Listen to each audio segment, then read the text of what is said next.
Hello everyone, today we're going to install a brand new TMS plug and play fuel pump. It's capable of doing 800 plus horsepower.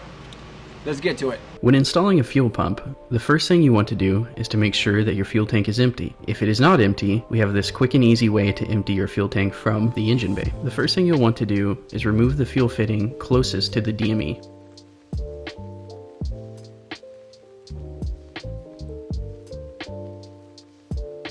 Once removed, you can add an additional line and bring that to the side of the vehicle.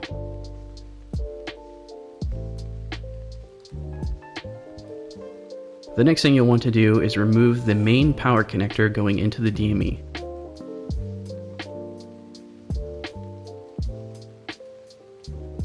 With that removed, you'll want to go into the car and turn ignition on. This will start the pumps and it will continually feed fuel out until there is no fuel left. Once the fuel tank is empty, we can head under the car and start removing the exhaust and heat shield. There will be several 10 and 8mm bolts that are holding the heat shield on.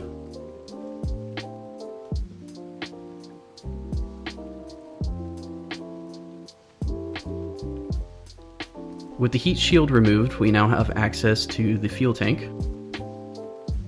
We'll want to start with removing the main connector going into the fuel cap, and then we'll move on to the fuel line.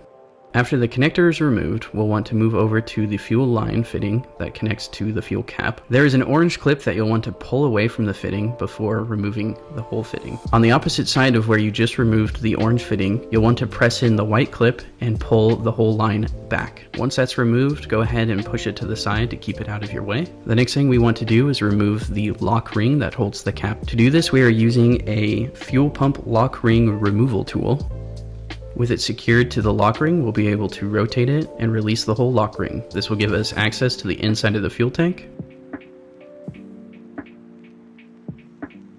Once you're inside the fuel tank, the first thing you'll want to do is remove the fuel line that is coming from the other side of the tank. After that, we can remove the float connector that also goes to the other side of the fuel tank.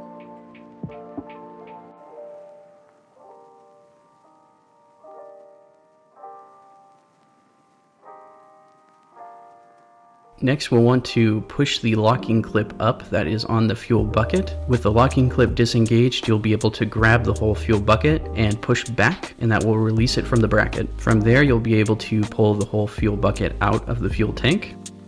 We can now begin to install the new TMS fuel pump. You'll first want to insert the fuel bucket, followed by the filter. To give yourself a little bit more room, I would grab the fuel line that's running to the other side of the tank and the float connector and pull it outside of the fuel tank.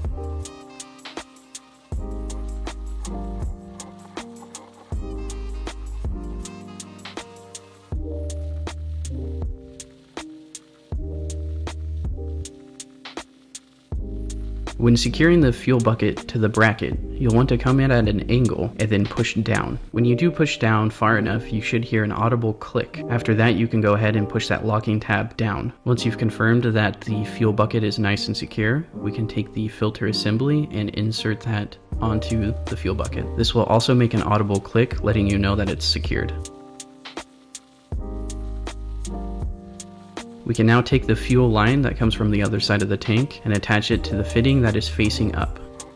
We'll now take the float connector from the other side of the tank and connect that into the cap. With the float connector now installed, you are now done installing the TMS fuel pump.